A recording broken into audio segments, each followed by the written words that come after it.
Everyone, welcome to this webinar on the Artisan Pro panel. And I'm emphasizing Artisan Pro panel because I received a lot of questions about masking. So this is not about masking. I can really understand that you have a lot of questions about masking, but that is a different kind of skill set. And I've done many webinars this past year already. I think three of them were advanced masking webinars, and usually they're around 4 hours per session. And even then, it's very hard to, let's say, discuss all the possible topics and issues within a 4 hour session. So you can imagine that I cannot talk about masking too much today. That's really a different kind of session. But uh, what I feel now is that a lot of people are always struggling the most with masking. And if people are interested in masking classes, then I will announce a few more in the next year. So keep an eye on that because that's really something completely different than black and white post processing. It's a different kind of skill set. So having said that, let me go show you my screen. Artisan Q&A webinar, December 29. So this is going to be the program, a short introduction, then some Q&As, short questions and demos, and some longer questions and demos. And then we can also, or you can also ask live questions. So first of all, like I said, this is not about masking. And it's also not about the obvious questions that have been discussed extensively before. So meaning the questions or the topics that I've demonstrated in previous webinars that are recorded. And as you can see here on my YouTube channel, there are many recorded webinars and short videos that I've done over the past years. And I can show you this. So for example, these are the recorded webinars. There are 12. And they amount to 1280 minutes. So that is something like 22 hours. So if you want to know something, just look up those webinars. You can find them on my YouTube channel, and they come with timestamps.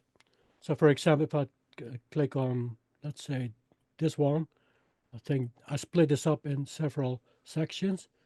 So here you can see all the timestamps. So it's easy to really look up anything that you want to know. So for those who already have the panel, like I said, there are dozens of videos from previous webinars. And for those who don't have the panel yet, there are dozens of videos from previous webinars. So for both of those groups, you can look it up all on the internet. All right. And it takes a while because some videos are, as you can see here, the webinars, the shortest is 1 hour, but usually they are 2.5 to 3 hours long. So meaning I spend a lot of time and effort into discussing not only the how and the what, but especially the why. It is really hard to learn something if you are not inspired. So the thing that I'm trying to do is to try to inspire you. That's my main objective. In everything that I do, it's all about the inspiration. But of course, some things you have to be discussed before, and you can find them all here. But that's not something that I'm trying to do anymore. If you are inspired, then the learning goes automatically. Then I don't have to say, okay, you have to do this and that. No, you just look it up yourself. Okay, so you can find them all there, the why, the how, and the what. So first of all, I've already answered quite a few questions, and I've sent them to you through email. So let me have a look at that first, okay? I'm trying to highlight a few that I think are important. Then I'm going to go to the relevant questions to discuss and demonstrate. And then I'm going to be doing a few various demos, a few shorter ones and a few longer ones, because the thing is that I haven't received enough questions to fill an entire webinar, which is a little bit disappointing. I don't know if it's my fault or your fault. It doesn't matter. I'm going to do some demonstrations anyway. All right. So let me have a look at the question that I've already answered. So I think those are the ones that everyone has received already.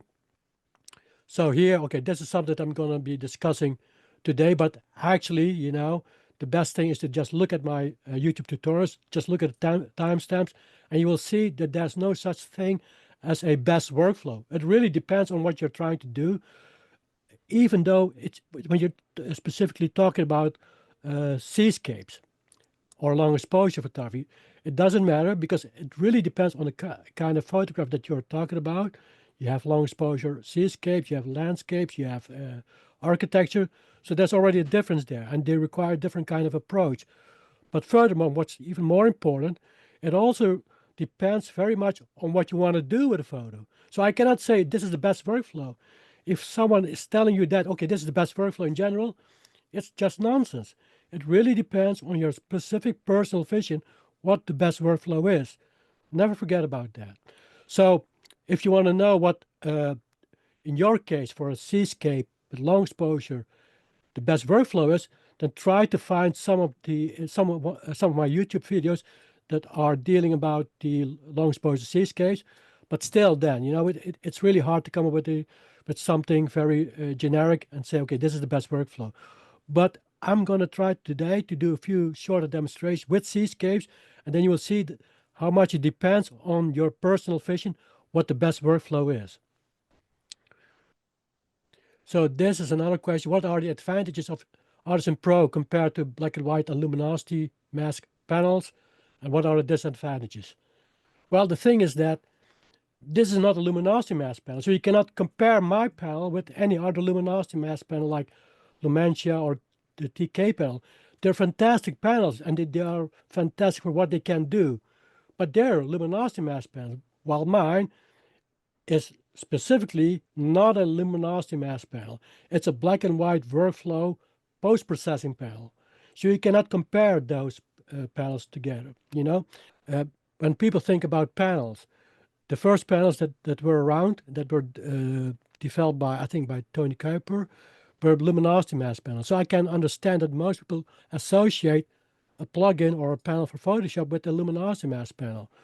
But if you go a little bit deeper, you will see that this is not about luminosity mask, even though it can also create luminosity mask, but it's just a bonus feature. It's all about creating a panel that will help you and will support you in creating black and white fine art photographs. That's what this panel is about. And I also work with luminosity masks, but again, they're just a supporting feature in the panel and not so much the main feature. Basically, I would say that what I'm trying to create is something that I don't think I've ever seen in a plugin. All those other software companies, they're mostly focused on color, except for DxO, who's focused on, with the SilverFX Pro panel, on black and white. But I think they're very outdated. So that's why I created this panel, to come up with the features that I always had in mind, of which I will think that it will help me tremendously as a black and white fine art photographer, or any fine art photographer working in black and white, but not only black and white, also in color. So that's why I developed this panel. So it's you cannot compare this with luminosity mask panels, even though they're fantastic panels. It's not about this being a better panel or a worse panel. No, it's completely different. This is an apple and those are oranges, or the other way around. Okay, so that's the answer to this question. And then there were also a few other things. Okay, this is submitted by JR. I don't know what name that was again. Will you be adding the ability to create any look with regards to either toning or color grading with the use of AI? No, I'm not going to be doing that. There are already enough split tones, very subtle split tones and color grading features in my panel. So I don't see the need to do any more of that. On top of that, AI, I'm not going to be doing anything with AI. The only thing that I'll be doing with AI is to create the mask, the selections, because I don't believe that AI can create art. And that's my personal opinion. I've written about that. I've discussed about it during workshops. So this is a very strong opinion of mine. When we talk about AI, you're introducing a point of inference. So if you add a point of inference, what happens then is that you are moving away from the end result. And what you're doing then is you're not creating art anymore. And I've written an article about that. You can find it on my website. I'll show you that just quickly. Where is that? So here is my website. It's called Art, the Artist and AI. It's a very important article, at least in my view. So if you want to know why I don't like to use AI or filters, software filters, the filters that you see in Instagram. If you want to know why, it's not because I'm a purist. It's because I believe in and let's say the fundament of human consciousness as the only source of art. So that is something that I make a strong point about. And if you read this, you will know why AI can never create art. Okay, so this I can highly recommend, even though it's a longer essay. If you want to know why, read this. Okay, it's one of the most important articles I've written in the last, I think, 10 years. Even though I've written quite a few articles that are very interesting and very different from the rest. If I have to point at one important article, it is this one. Okay, so no AI for that kind of stuff. Will you be adding a dodge and burn with selection? Well, I've already answered that the dodge and burn tools are inferior tools to the tools that I'm using in my panel. I can show you why. Let me go to my panel. So this is a photo that I'm going to discuss later on, not by me, but by Ed Gordon. So first of all, I've created the sort of mid-gray layer. So my panel is based on the overlay brush and the overlay gradient. So it doesn't really matter, it's just the overlay gradient is the same as the overlay brush. So if I'm trying to darken or lighten something, then I can set it to overlay with the overlay brush. And let's say I'm going to use a opacity of, let's say, make it 50%. Okay, 50%. I'm trying to darken it. So I can darken it like that. And it's very predictable because it doesn't matter where you are. It is very predictable. Okay, and then it will be darkened with 50%. So you can basically, in advance, accurately calculate what the darkening will be, if you want to. Okay, I'm not doing that, but you could do that. While with dodge and burn, so let me go to dodge and burn. Okay, let's say burn tool, and then of course it depends very much on the zone. So if I go with highlights, it will also darken because this is mid-gray. If you go to midtones, it will also darken, a little bit darker because this is closer to the midtones, of course. But if you go to the shadows, it will also darken. But you see, it really depends on the zone. So you have to set the right kind of zone to know to know approximately how much you're going to darken something. But you don't know exactly, even though you set it to a specific kind of exposure. Okay, you don't know exactly. Okay, so that's one thing. But then there's another thing that I found a little bit strange.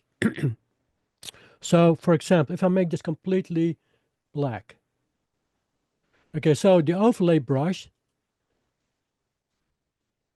if you set it to overlay, let me set it to 100%, you cannot lighten it, okay?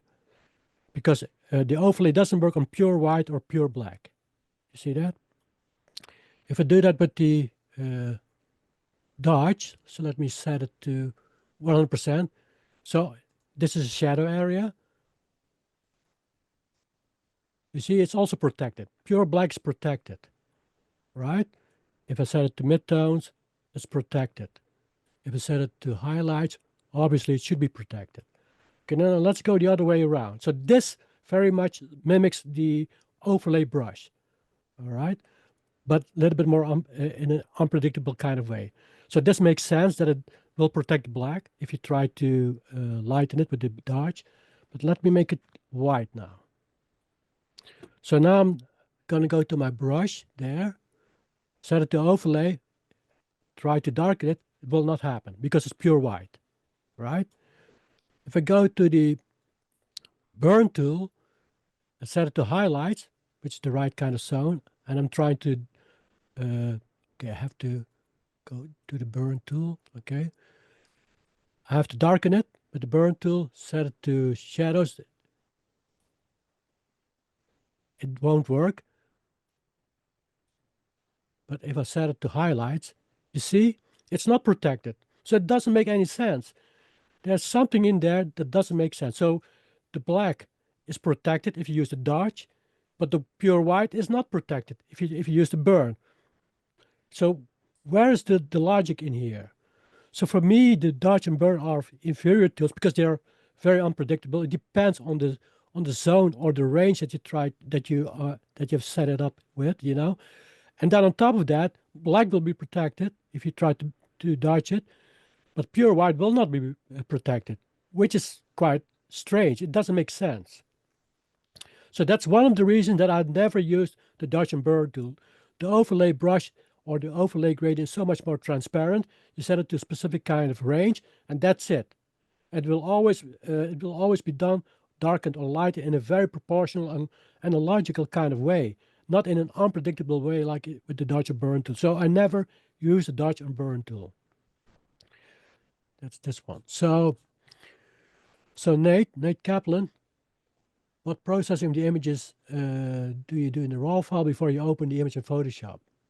Okay, usually, you know, when I do something before Photoshop, it's not much. But let me show you what I would usually do. And it's very, very minor. And I would usually use Lightroom, but you can also use different kind of programs like Camera Raw or all the other raw converters. And by the way, this comes with a sort of correction already built in. It's something that we discussed in one of the previous webinars. So if you want to have a very neutral kind of raw conversion, so from raw to a visible image, then there are profiles available on Tony Kuiper's website that you can download and that you can use to come up with a more neutral kind of raw conversion. So Lightroom is not neutral. Adobe Camera Raw is also not neutral. Okay, but having said that, that's not about that. So what I would usually do is to just remove the chromatic aberration. So I would go to, let me try to access that. So here, I would, okay, I would also sometimes do this perspective correction. So if I think that this is a little bit off, that the verticals are not straight, I would do a little bit of perspective correction. And where's that chromatic aberration? There it is. I would also remove this.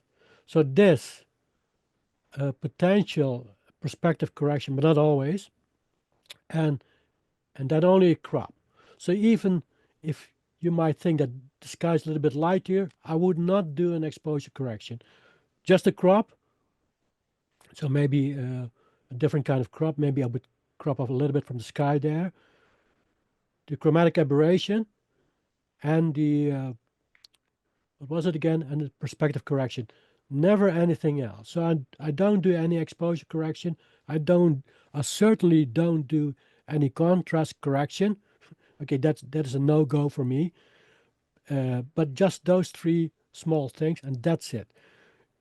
Because everything else I want to solve in Photoshop. So I have more control over it. Here I don't have enough control over what I want to do. So that's all I do in Lightroom. That's also one of the reasons I never show Lightroom, because the thing is, it is so boring. I just do those three things, or maybe just two of those three. But very rarely do I do something else. Sharpening? No, never. Okay, so forget about that. If your image is not sharp enough, I would say take another one a little bit better in focus. I would not try to sharpen it here. Okay, because it does something to the image that just isn't right. Okay, it almost creates and introduces artifacts. It does things to it that I have no control over. So whenever I don't have any control over something, I don't like to use it. So no sharpening, not in Lightroom, but also not in Photoshop. I never sharpen images, never. It just does this answer satisfy you, Nate? Yes, thank you. Yeah. I cannot show more because that's all I do. It's boring. Okay. No, All right. I appreciate it. Thank you. Welcome, Nat.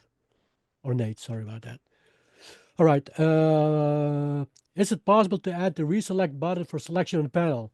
It is possible, but I'm not going to do that because the thing is, you know, if you look at my panel over here. So the thing is that all the buttons, all the features of my panel are newly created features. So they are not a shortcut to an already existing feature in Photoshop. And the ones that are only those. So those 8 buttons. And I only added them there because I received a lot of questions. Okay, can you add the selection button there and remove channels? Okay, so I thought, why not? But I'll limit it to those 8 buttons. So whatever there is here, there's no such thing as a direct, let's say, feature in Photoshop there. So if you click on this, it doesn't mean it exists in Photoshop. It doesn't. Those are the only buttons. So I like to restrict and limit the number of features in my panel to a very, very minimum. Okay, everything else in my panel, there are custom built presets, sometimes representing hundreds of steps. So I prefer not to add a reselect button because I think. So Martin Trump, okay, Martin, since you are here, you can ask the question. What do you want me to answer or demonstrate? Yep, sorry, I had to turn on the mic. Yes, Joel, thank you for the opportunity.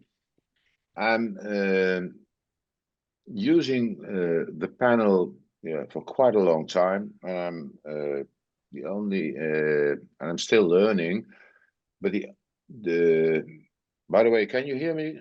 Yes? No. Yes, I can. So. Yeah, okay. But the only thing sometimes what annoys me or what I'm struggling with is when I see you giving a demonstration, you merge down files, and I'm always a little bit cautious in merging down of iterations because then I think, oh, maybe I change my photograph and I can't go back to the step where I changed.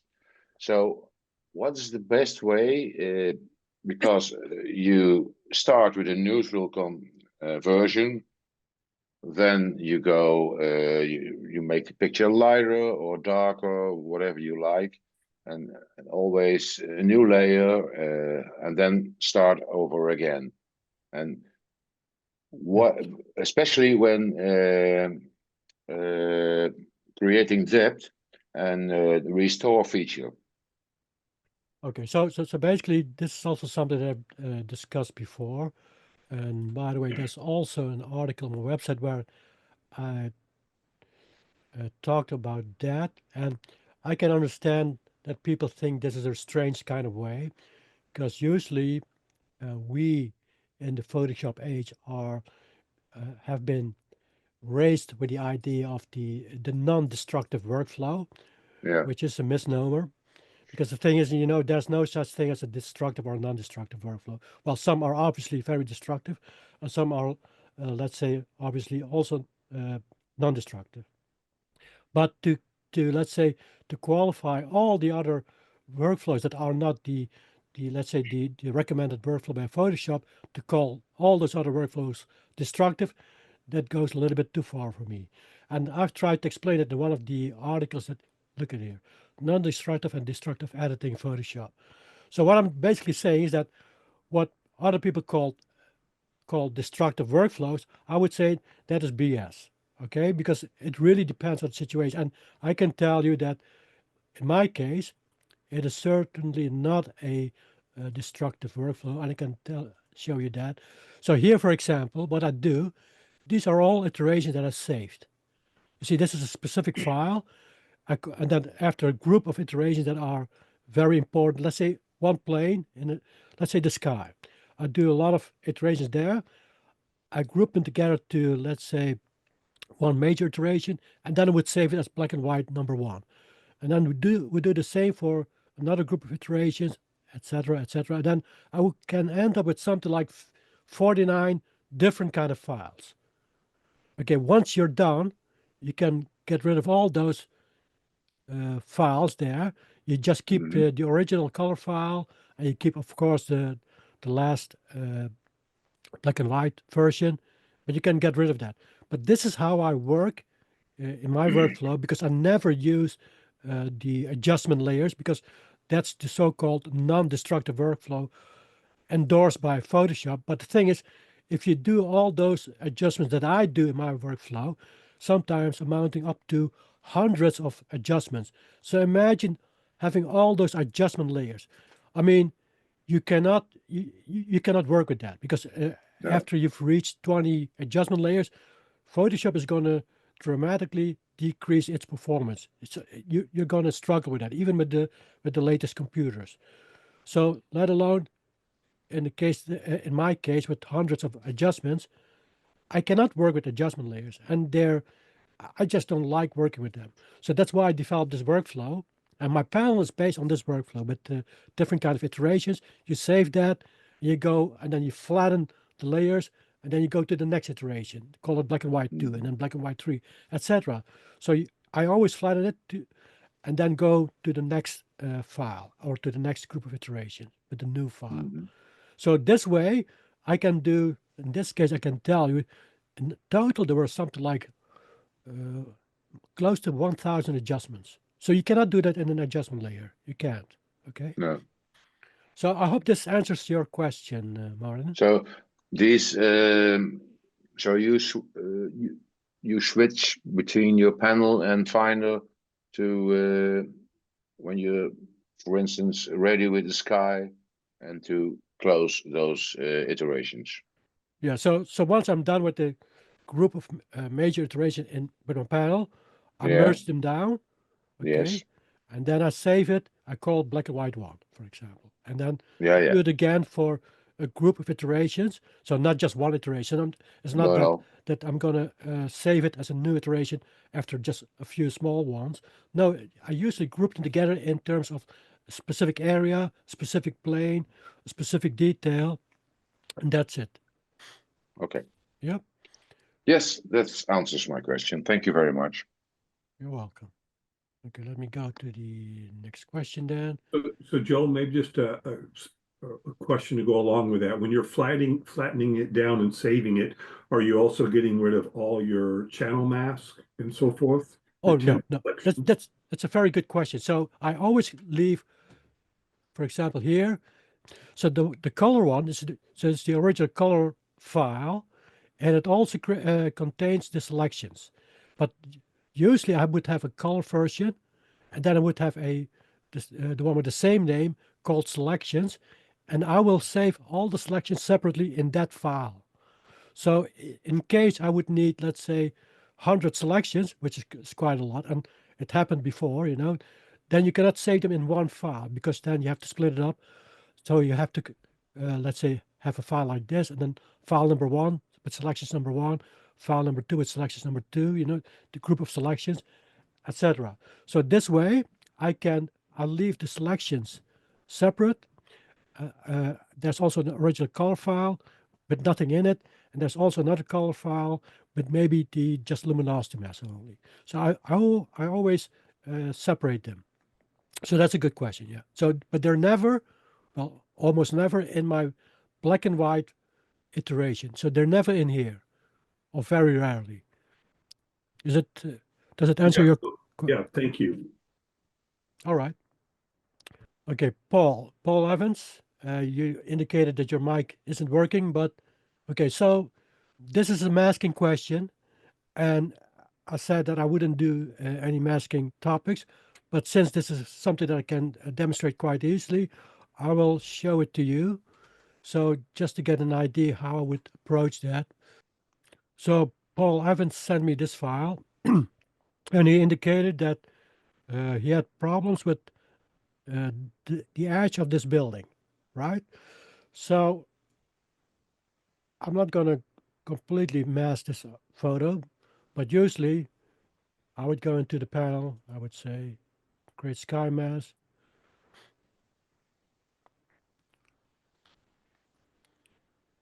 Okay, then there's the mask. And you see that there, this is not a perfect mask here.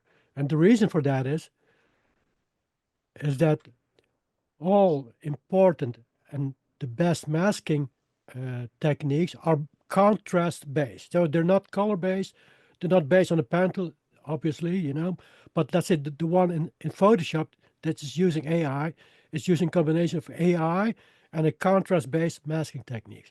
So here you see that the contrast, so the difference between the sky and this building is very minimal. There's almost no contrast difference, right?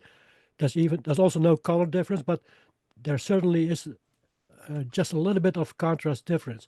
So that's why it is almost impossible to come up with a perfect mask here. So that's one of the reasons. So that's also one of the reasons that I'm always saying in my masking classes, masking doesn't start behind your computer. It always starts in the field. So if you're in the field and you're taking a shot of landscape, architecture, or whatever, make sure that your main object, your main subject, if you compare that to its direct adjacent background, has enough contrast, enough uniform contrast. So there should be enough uniform contrast between your object or your main subject and its direct adjacent background.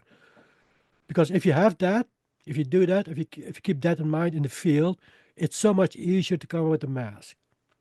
Okay, more about that in my masking class, so I'm not going to explain that. But for example, this you can actually solve easily.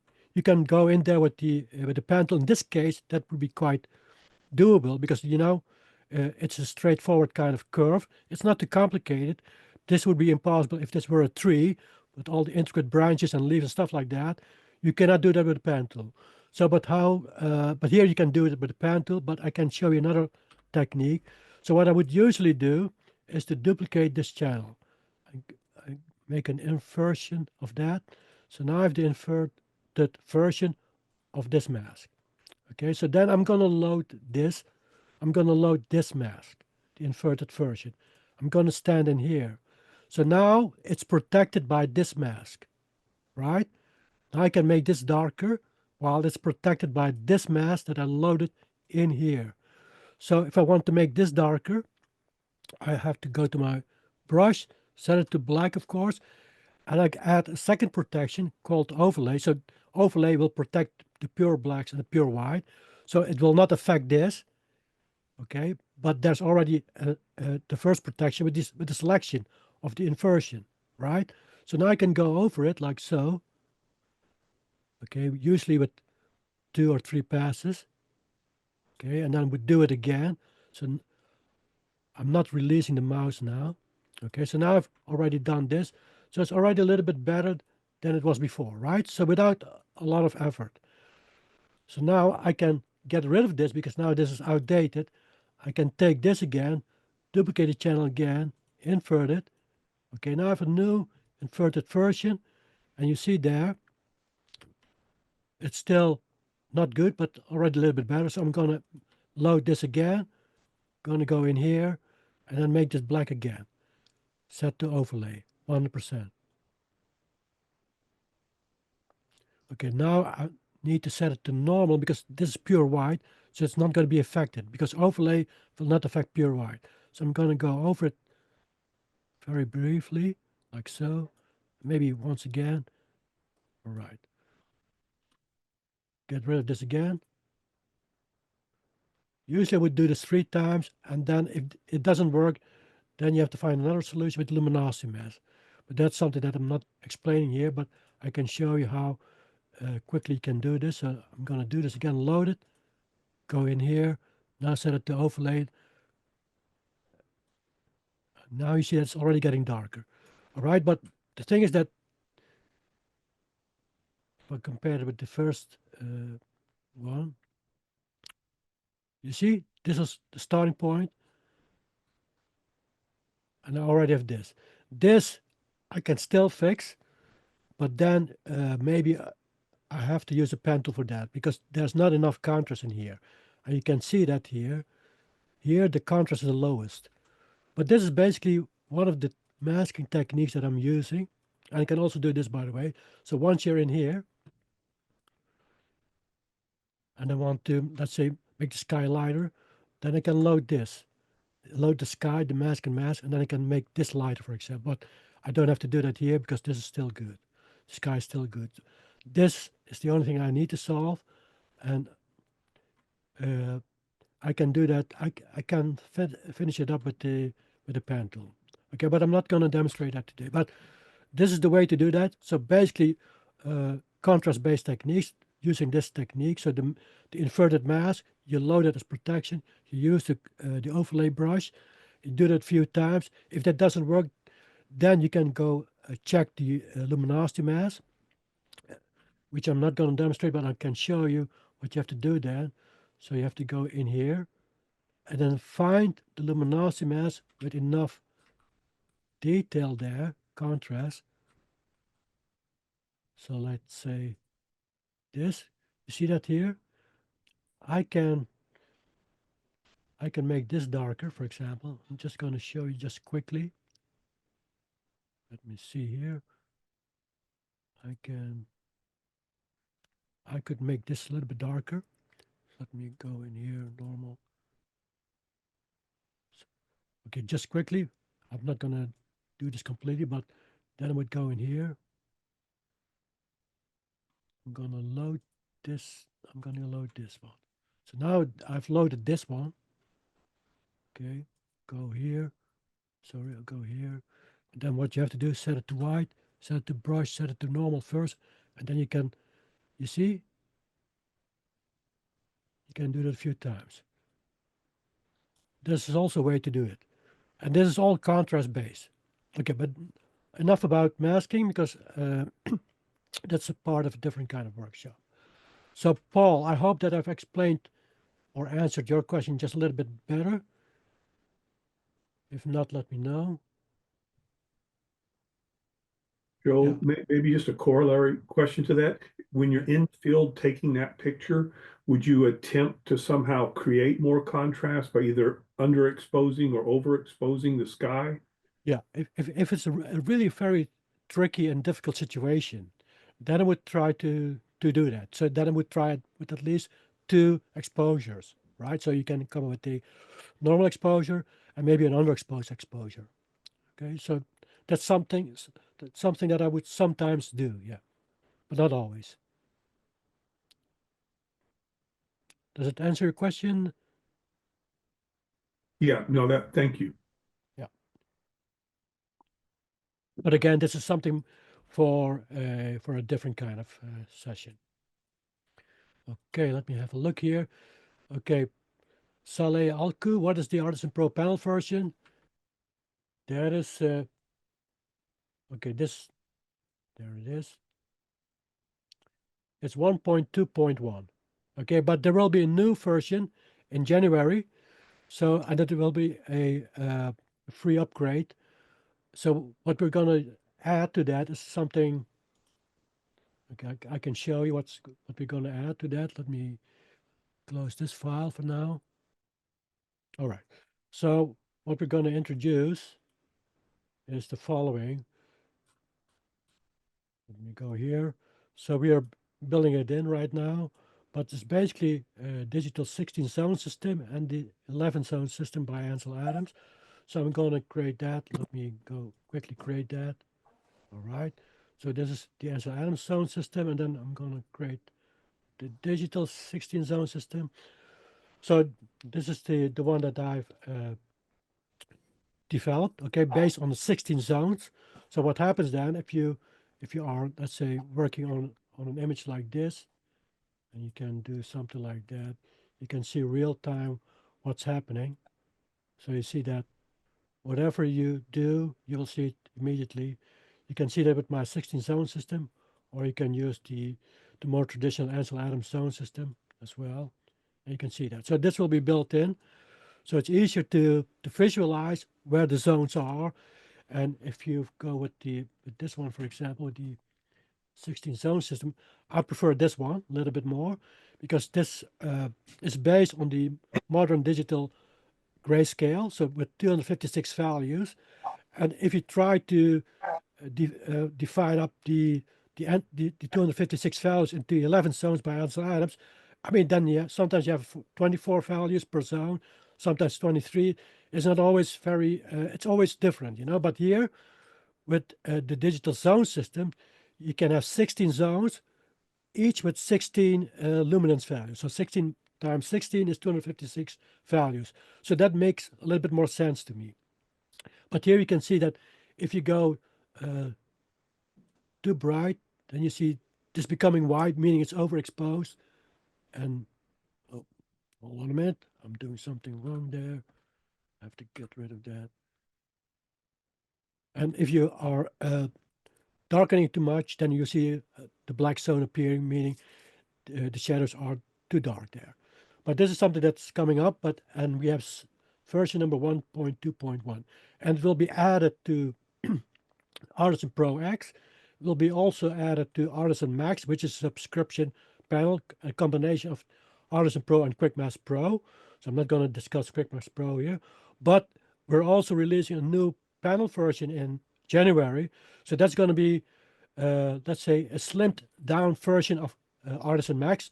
So only the most essential features of Artisan Pro and the most essential features of QuickMask Pro are going to be combined together. And then we're also going to add the zone map to that. So it's only the most important essential features that I always use, that I cannot do without. They are going to be in that new panel. We're not sure about the name yet, maybe Artisan Plus, and it is, you can just purchase it. Okay, it's not a subscription, because Artisan Max is a subscription. The new one, I think it's going to be called Artisan Plus, the same as Artisan Max, but much more essential. It's going to be a purchase version. Okay, so that's something for January. Okay, so and then I've also answered John Dodado's question, because he asked that. Do you see a time where both of your panels might be combined into one panel, being a more condensed, simplified version? So yes, John, I'm going to do that, and it's going to be released in January, together with the zone maps that come with it. Joel, could I ask a question, please? Yeah, sure. Go ahead, Jim. In terms of the zone map there that you've created, are you just using that as during your main processing stage, or do you use that for evaluation? If you go back to the days when you used to use Silver Effects Pro and you used to look at the tonal evaluation to identify whether you had any areas that were Well, not shown, are you using the zone map for a similar approach, or are you just using that purely for monitoring your real-time adjustments? well, in the past, I used it quite a lot in the past, but the last 10 years, I'm not using it anymore, because I do this all just by eye. So I'm just looking at it, and I can see immediately what is missing or what is not missing. But I can imagine, that a lot of people are, well, it's a little bit more difficult for them. So I think the zone map is then a very good tool to visualize where the zones are missing or are just overexposed, for example. Yeah. Having said that, in the end, once I'm done, I would create a zone map and would look at it and think, okay, is this a good distribution of tonal zones? In other words, is the tonal composition okay? So that's something else, right? I mean, a lot of people talk about composition, meaning the spatial composition, so how the objects are arranged in a photo. But they never talk about tonal composition. I always make it a point in all my classes, all my webinars, to also consider tonal composition. I mean, why would you not consider that? So in any case, tonal composition plays a very important role in my workflow. And here with the visualization, I can easily see, okay, I think the tonal composition is now quite good, at least for this specific kind of image. So you can use that also for the tonal composition. Yeah. Thank you. All right. So let me see. So Saleh answered your question, hopefully. Jorge Cerqueda. So how to represent all the different sounds in the photograph? I think you're referring to 11 sounds, but I think I've already answered that question right now. So in the very near future, you can have the zone map. So then it's easy to see whether all sounds are there in your photograph. And by the way, having 11 sounds, according to Ansel Adams, or 16 sounds, doesn't mean that all your photographs need to have all those zones. Okay, if you're missing one or two zones, I mean, it doesn't mean that that photo is not good. It's just this just a guideline. So what Ansel Adams came up with is was especially used in the analog age, but don't take it in a very strict way. It's still a guideline. Sometimes you have photos that are underexposed or overexposed, but still look fantastic, or are missing several kind of zones, still look fantastic. So just consider them guidelines. But the zone map will give you a good visualization tool to see if all the zones are in there. Jorge, is that good enough answer for you? Jonathan Evans, I have the Artisan Pro panel and love it. Okay, this is something that I've already explained, I think, in the other document. So basically, your question, does it just provide shortcuts? No, I've already explained that. There are no shortcuts in my panel, only the 8 shortcuts on top of the panel, and the rest are custom built presets. Alain Lelouch, as initially Artisan panel is made for processing architecture, which means medium to large surface. Is it possible to process small area like human face? Yeah. So that is something that I'm going to discuss and demonstrate after this. All right. So you will see that with the portrait. So I'm going to do that with this photo. Okay, Alain? Yes. Yes. Yes. Yeah. I will. Yes. Very, very, very good like that. Yes. All right. So I'm going to be demonstrating that. Thank you. Richard, okay, this is about masking. Okay, so this is something that I will not discuss here. Okay, this I didn't understand. Can you use different alpha masks in a layer? I don't know if Alex is here. Because the thing is, an alpha mask. So for me, okay, let me show you. Okay, these are alpha channels or channel mask, or sometimes also called alpha mask. So if you're trying to use these masks in your layers, no, you cannot do that. What you can do is to use the selection of the mask in your layers. That you can do. Okay? So what you have to do then is just go to select load selection. You look up that channel mask or alpha mask or whatever you want to call it, and then you can load it and then you can use it in your layers. But like this within your layers, no, you cannot use that. If that is the question that you asked. So I'm not sure about that. Okay, but hopefully that has been answered. Okay, Jem Scott. Okay, Jem, you've come up with quite a few good questions. Know that I'm gonna do a few demonstrations in which I try to use some of your questions as a sort of topic, okay, during my workflow. But there are a few other questions that I can already discuss now. So here it's about those. There are 2 parts of the APX panel that I find myself not using, being tonal range and tonal sounds. Okay, so let me go there. Jim, you're referring to those presets, right? Tonal range and tonal sounds. Yeah, that's correct. I think. Yeah. So first of all, Yep. so the top 3, the highlight, shadows, and tonality. So basically, what you see in this section, the global adjustment section, up to here, these are the oldest presets in the panel. So I started developing this panel back in 2015, something like that. And those were one of the first presets. So they're basically very simple. Okay, they were very simple presets. So this one, for example, what it does is to extend the highlights. So basically, if you have the levels tool, it will increase the highlights. So you just go do this. So for example, here, so they are not very spectacular. So this is what you do then. That's what the highlights do. The shadows does the same. Then of course for the shadows, something like that. And tonality is basically the S-curve. So the top 3 are the simplest presets there are in this panel.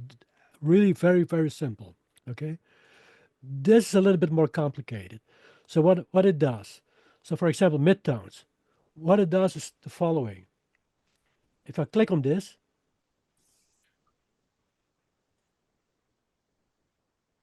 you see what happened?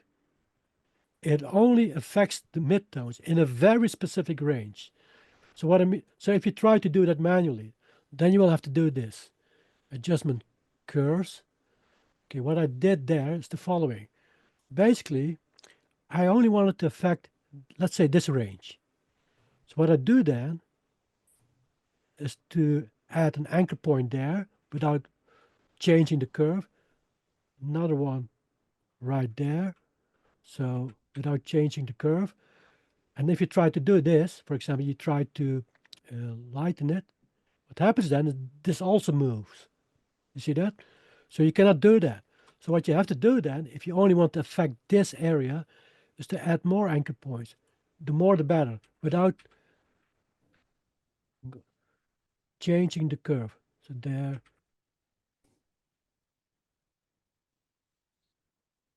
Oh, just too far. So you see that output and input are the same, so meaning it's a straight line. Straight line. Straight line. So suppose that I'm trying to move it now. You see, it still moves. You see that? So you can still not do that. So what I have to do is to make it even tighter, number of anchor points. 5 and then add one more there. Oh, add one more there.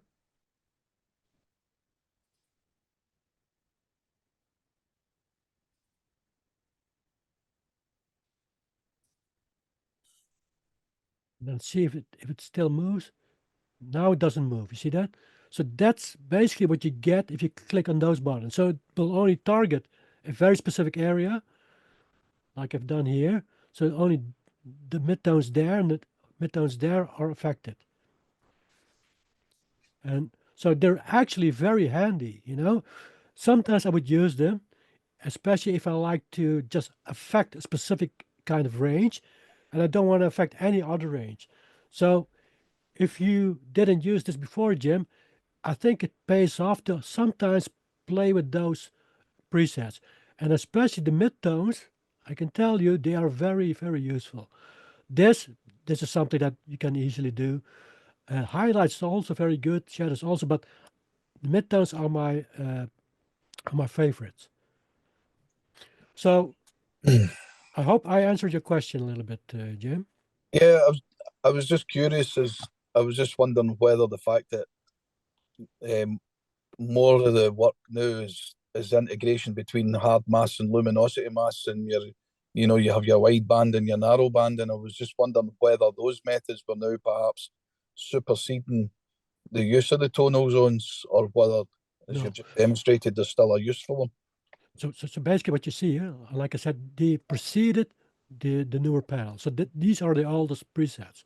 But Yep. still, you know, even if you use a combination of hard mass and luminosity mass, and then with the wide range, the narrow range, then dark and light in it, this still plays let's say, a very useful role. Okay, so if you want to increase the midtones in your photograph, and in black and white, you know that midtones are very important, right? The more uniform midtones you have, the more you create the illusion of a silvery kind of look, especially if you do that with some very targeted highlights. I mean, look at this part here. You see, it's almost like you create a sort of silvery kind of look there, right? Just because I targeted a very specific mid-tone area. But they're very useful. So even though there are better techniques now integrated inside the panel, this can still be very useful. Thank you. All right, so there are a few more questions from you, Jim.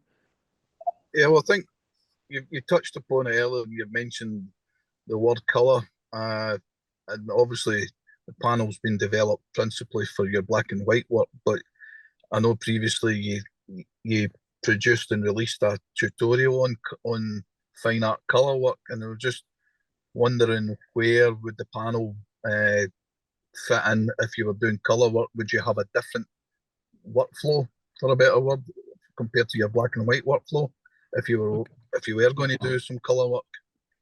Okay, so the thing is that uh, I believe I've also discussed this in one of the older webinars, but if I work in color, and sometimes I would work in color, okay, because I have some photographs that are in color. I can show that to you as well.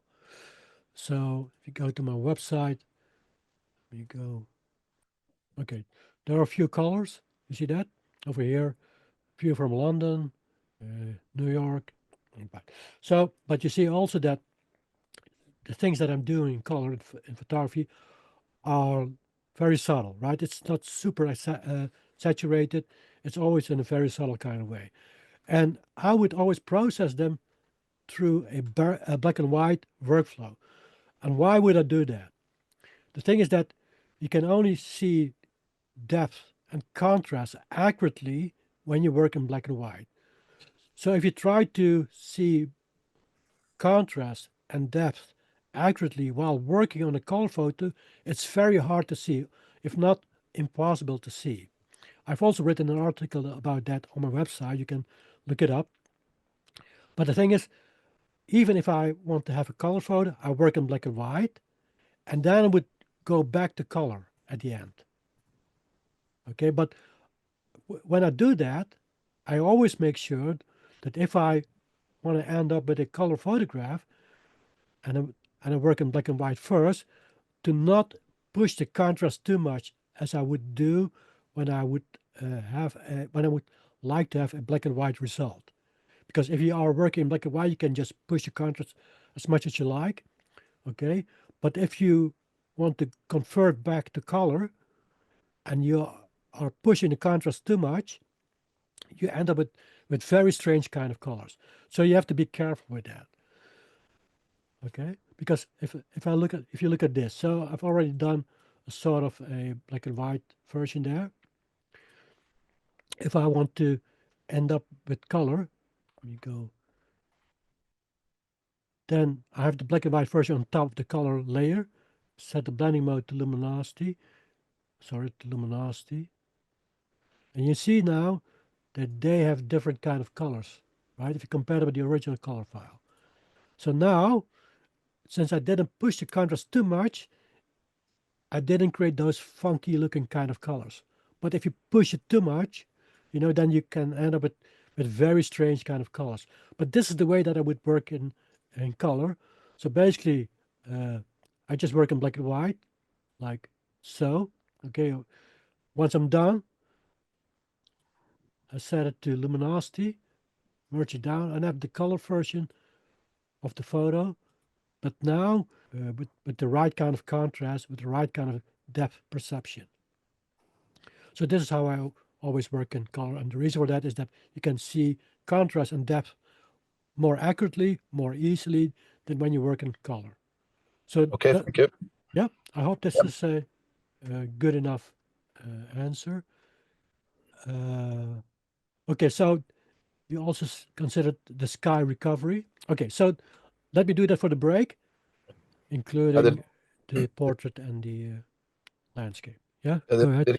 The reason I mentioned this one, Joel, was one of my images I posted recently on the Facebook group. I'd used the sky recovery technique. It was the Tate Modern image that I took in London, and I just thought it would be a good opportunity for anybody who's fairly new to the group to see that your image is not necessarily written off if you think you've overblown your sky. Because when I showed some people my raw image, they all thought the same, and then I was able to show them what I was able to recover using your technique.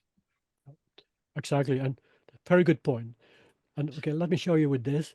I mean, if you look at this, it looks like a very boring kind of sky, right? I mean, it's almost flat, almost no detail, but that's where most people go wrong. You can only really assess the quality and the information available in your photograph by evaluating the luminosity mass. So now we come here to the luminosity mass. That's also one of the reasons that I organized the way you can use luminosity management panel differently than, but let's say Lumentia panel or TK panel, because here you are forced after you create the luminosity mask to evaluate them. And I do this deliberately because only when you evaluate luminosity masks and compare them with each other, you have a better understanding of what's available in terms of information in your photograph. So here you could see, well, most people would see it's a boring sky. But if I create a luminosity mask, let's say the light values and a few darker values. Okay, and always from the original color layer. So what you see then, if you start evaluating them, okay, start off with this. It's boring. Boring. Gets more interesting, especially here. Gets even more interesting. And look at that. You see that there's so much more information available in your file than you would think by taking a first look at it. Okay, but so that's why I always say you create luminosity masks, you then evaluate them. Just have a look at all of them so that you know how they relate to each other, which one you can use, which one you can use for masking, which one you can use to increase or bring back the details, etc. Most people do not do that. They just create luminosity masks and they start applying that without trying to compare them. And this is really, really useful. So if you have something like that, if you know that, what you can do then is the following. So for example, I have this black and white neutral conversion. I can create a new layer. I can load the sky. Okay, I don't have a sky mask here. Okay, quickly create one. Just quickly. Joel, just as an FYI, there's a lag, so Oh yeah. what you're pointing to, we don't always see. Okay, let me try to keep that in mind. Okay, so what I'm trying to do now is to show you what you can do if you have evaluated the luminosity mask. Okay, so I'm just taking it slowly, just to make sure that you guys are seeing what I'm seeing here. All right, so I've created a quick mask of the sky, just a quick one. There it is. So I'm not going to try to make it more perfect. This should do for now. So I'm going to load the sky. Oh, not there, but here. Okay, I'm now loading the sky. I hope there's not too much lag. So I've loaded the sky and now I'm gonna, and that's something that I would always do. I would always darken it, basically remove all the contrast, darken it, let's say like so. All right, and then do it again because it can be a little bit darker to my taste. Okay, do the low key again. So basically what the low key does is remove the contrast so you have a more neutral kind of flatter canvas and then at the same time darkening it. Okay, so let's say something like that. Okay, my computer is also slowing down. So I have to insert a break after this. Okay, don't look at this because I didn't make a perfect mess. I had to do it just quickly. Just ignore this part, ignore that part, okay? Because this is something that you always get if you try to create a quick mass. You actually have to improve on it. That's not the purpose of this session today. But let me show you what you can do if you have evaluated luminosity mass. So it's a flat sky, all right? But if I use this luminosity mask, I can bring back the details in there. Or let me use this one, 525, lights 525. So I'm going to do that. I'm going to create a new layer. I'm going to load the sky again. Okay, and now I'm going to load lights 525. There it is. Then intersect that. Meaning, if I do this intersection, then the luminosity mask, lights 525, will be used within this specific indicated area only, within the sky, not outside of it. Okay, so you can ignore this message, and then you can go to adjustments, pro adjustment, and you can lighten it. Okay, this goes slow now because my computer's slowing down. I think it's good to have a break after this one, Mike. So I can, Yep. because my computer's really slowing down.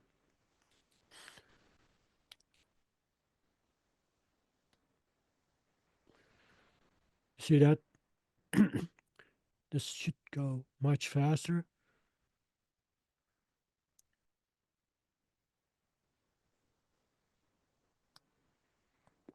One more time.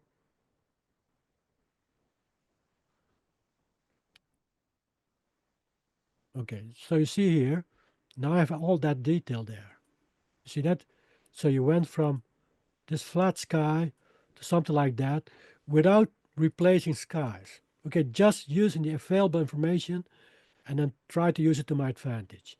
And then you can create those kind of details in sky. And this is the final version. You see that this is all the available information in the sky. Nothing has been made up, nothing has been added, because I don't like adding things. I don't like replacing skies. I don't have anything against it if other people would do that. But I personally, I'm more of a purist. I like to do it like this because I don't like to introduce points of inference. The more points of inference there are, the more you are moving away from the actual result, the more there's a difference between your actual personal individual subjective experience and the end result. For me, art is all about expressing, manifesting the individual subjective experience, or in other words, human consciousness. That's why I wrote that important article on my website. So if you want to know more about that, read that. It's really important. Okay, Mike, let's go do a So break and then do the rest of the one demonstration. one after quick break. question. Yeah, sure. Go ahead. So you showed us where the trees were not fully masked, but is this the final version? I don't see any detriment to not having masked the trees. Well, this is the final version, this one. Okay. But this one not. You see that? Yeah. Okay. Because Gotcha. there the mask was not that good. I So was just there, wondering if there's times when you can skip the detailed masking and still have a good result.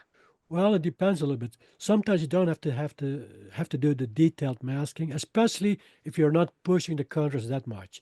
So if the contrast in the end result are close to what you have in the starting point in your neutral version, the background or color layer, or the absolute neutral version, then you don't have to do this very accurate kind of masking. Just keep in mind, the more you push the contrast, the more accurate the masking needs to be. Got it. Yeah. Okay. All right. 10-minute Let's have a break. 10-minute break and then do the rest after the break. Yeah.